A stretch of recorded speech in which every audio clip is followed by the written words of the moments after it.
महाराष्ट्र और झारखंड में चुनाव की तारीखों का आज ऐलान होने जा रहा है। वहीं चुनाव के साथ ही सियासी संग्राम भी तेज हो गया है। चित्तौड़गढ़ के सांसद सीपी जोशी से खास बातचीत की हमारे पॉलिटिकल एडिटर राजीव तिवारी ने। क्या कुछ बातचीत हुई, आप भी सुनिए। राजस्थान बीजेपी के पूर्व प्रदेश अध्यक्ष और सांसद सीपी जोशी साहब इस समय हमारे साथ मौजूद हैं। सर, आज चुनाव आयोग प्रेस वार्ता करने वाला है 3:30 बजे और झारखंड महाराष्ट्र के साथ साथ उपचुनावों के भी तारीखों का ऐलान होगा, ऐसी संभावना जताई जा रही है। राजस्थान में भी 7 सीटों पे उपचुनाव है, आप लोग तैयारी में जुटे हुए हैं, क्या कुछ कहना चाहिए? देखिए, मुझे लगता है कि शीघ्र ही उपचुनाव की घोषणा चुनाव आयोग द्वारा होगी। भारतीय जनता पार्टी ने अपनी तरफ से सारी सीटों पर अपनी तैयारी कर रखी है। 7 में से हालांकि भारतीय जनता पार्टी के पास एक ही सीट थी, लेकिन उससे बेहतर करेंगे और भारतीय जनता पार्टी का झंडा बुलंद होगा, है निश्चित रूप से राजस्थान की जनता ने तय किया।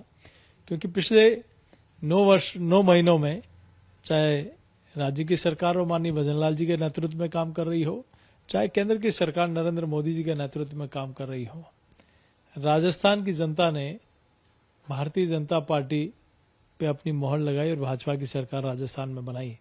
अब माननीय मुख्यमंत्री जी ने बजट में एक ऐतिहासिक सौगातें पूरे राजस्थान को दी है, तो मैं सोचता हूं निश्चित रूप से भारतीय जनता पार्टी का कमल खिलेगा और भाजपा जीतेगी। सर, अगर उपचुनाव की बात की जाए तो राजस्थान में 7 सीट है, लेकिन आप लोग लगातार बैठक कर रहे हैं। जयपुर में बैठक हुई, फिर दिल्ली में बैठक हुई, बैठकों का दौर जारी है। तो इस बार जो उम्मीदवार होंगे आपके, उनके एलिजिबिलिटी क्या, मतलब उनकी योग्यता क्या देख रहे हैं आप लोग?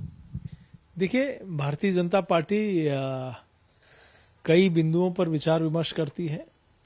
यहाँ स्थानीय स्तर पर कार्यकर्ताओं से, बाकी सभी लोगों से, संगठन के स्तर पर सारे पैरामीटर पर बातचीत करते हुए अपना उम्मीदवार तय करती है। तो मैं सोचता हूं भाजपा में कोई व्यक्ति चुनाव नहीं लड़ता, कमल का फूल चुनाव लड़ता है और सभी कार्यकर्ता एक मुखी होकर कमल के फूल को विजयश्री बनाने के लिए लगते हैं। तो निश्चित रूप से जैसे ही चुनाव की घोषणा होगी, भाजपा के कार्यकर्ता, भाजपा के पूरा ऑर्गेनाइजेशन पहले भी अपनी सारी नीचे बूथ स्तर तक की एक्सरसाइज कर चुका है। जनता कमल खिलाने को तैयार बैठी है।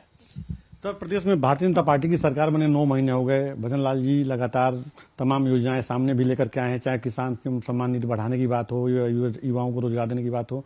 तो देखा जाए तो तमाम कांग्रेसी नेता भी इस पर सवाल खड़ा कर रहे हैं। तो क्या उनके कार्यकाल में जो डेवलपमेंट हुआ उसको आप लोग चुनावी मुद्दा बनाएंगे?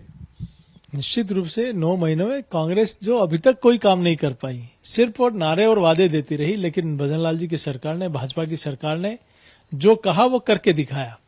और हमारा जो मैनिफेस्टो था, चुनाव घोषणा पत्र था, उसका 50% से ज्यादा हमने राजस्थान की जनता को समर्पित कर दिया। तो ये निश्चित रूप से यही अटूट विश्वास भाजपा के प्रति प्रदेश की जनता का है।